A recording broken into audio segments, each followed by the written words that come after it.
A $100,000 SUV does not sound shocking anymore. That is the part worth noticing. Not because the price makes sense, but because it has become familiar. And when a price becomes familiar, people stop asking what it actually buys.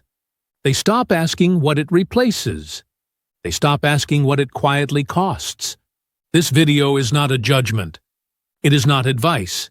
It is not a statement about what anyone should drive. It is a way to think clearly about a decision that has become normal. A $100,000 SUV. Most people evaluate expensive vehicles using one question. Can I afford the payment? That question feels responsible. It feels like adulthood. It feels like the safest way to decide.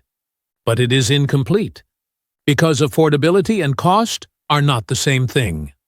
Affordability asks whether you can carry something right now. Cost asks what it takes from you over time. And those questions lead to very different outcomes.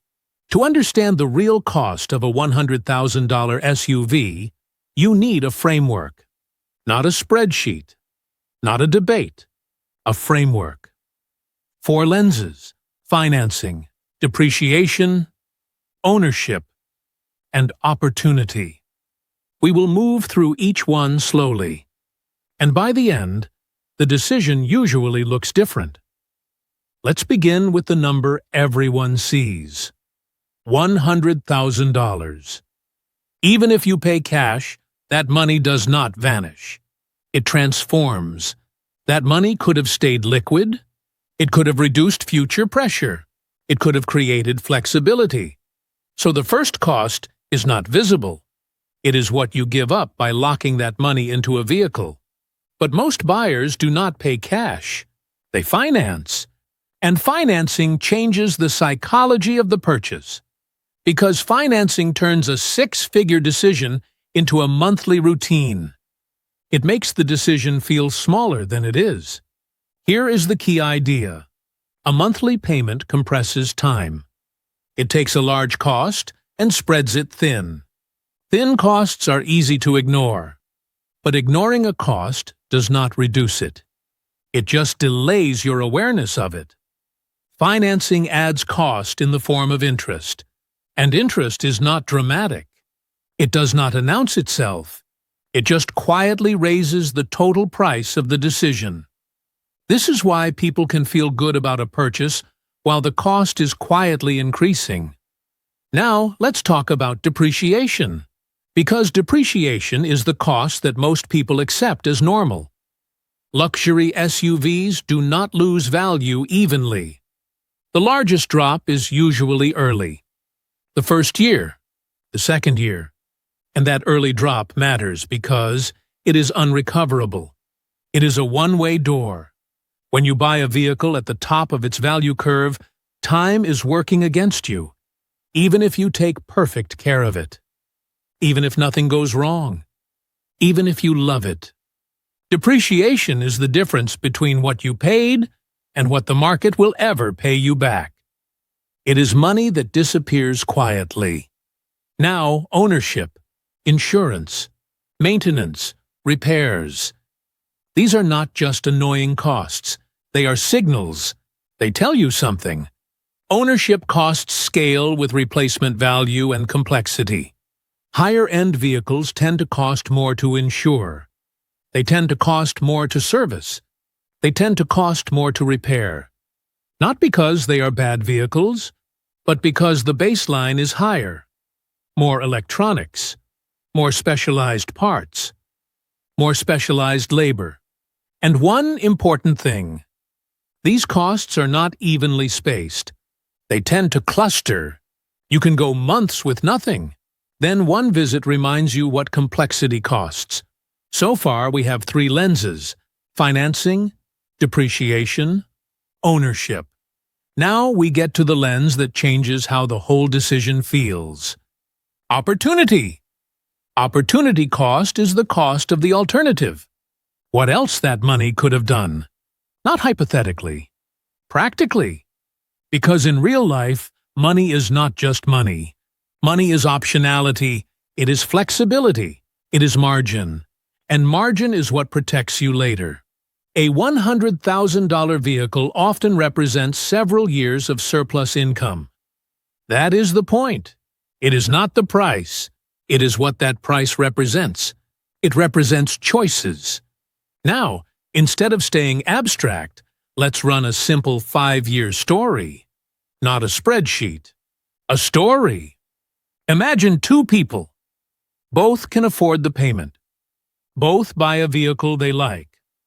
One buys a $100,000 SUV.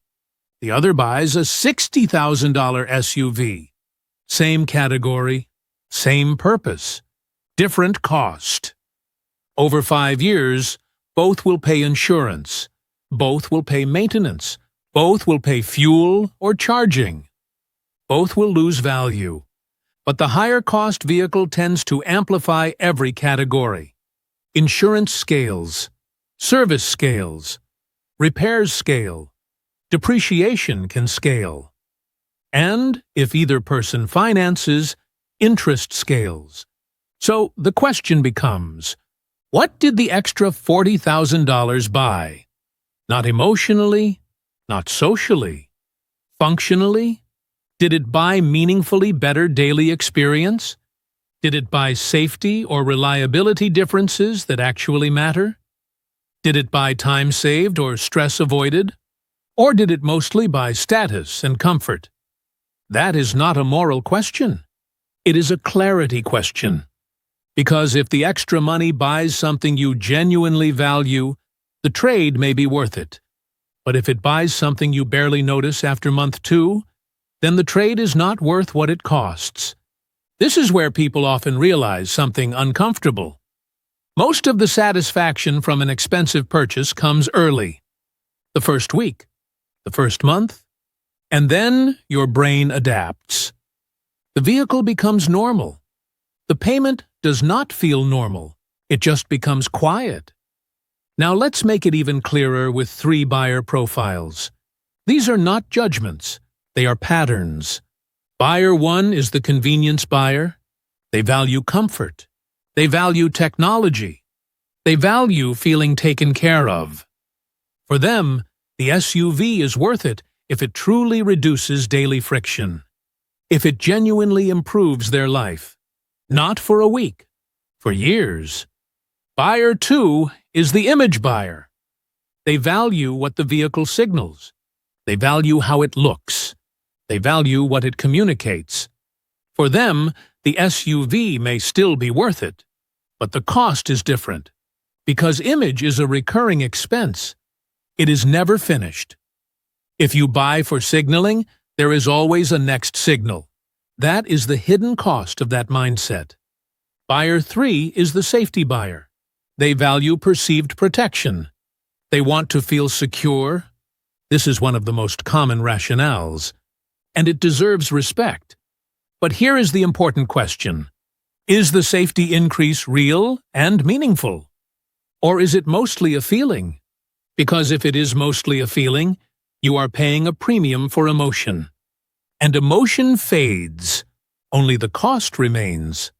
Again, no judgment. Just clarity. Now let's talk about why the monthly payment is so persuasive. Payments feel controlled. They feel contained. A payment answers one narrow question. Can I handle this right now? Cost answers a broader question. What am I giving up over time? Those questions are not the same. And confusing them is how expensive decisions become normal.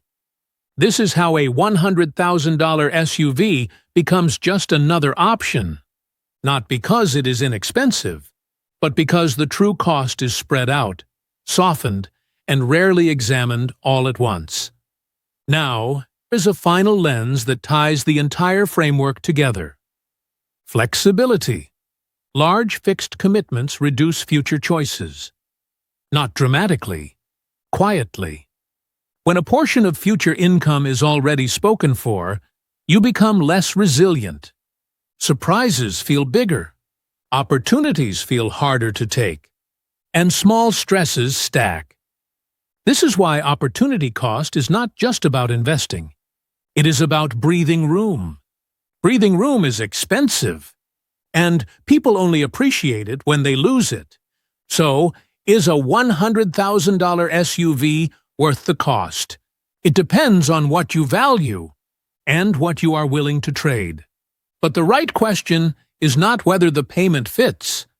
The right question is what the decision costs over time, and whether that cost buys something you will still value after the novelty fades. Here is the framework to remember: financing, depreciation, ownership, opportunity. If you can look at the decision through those four lenses, you will almost always make a clearer choice. Not a perfect choice. A clearer one. This is worth the cost. No advice, no persuasion. Just the numbers, the scenarios, and the trade-offs.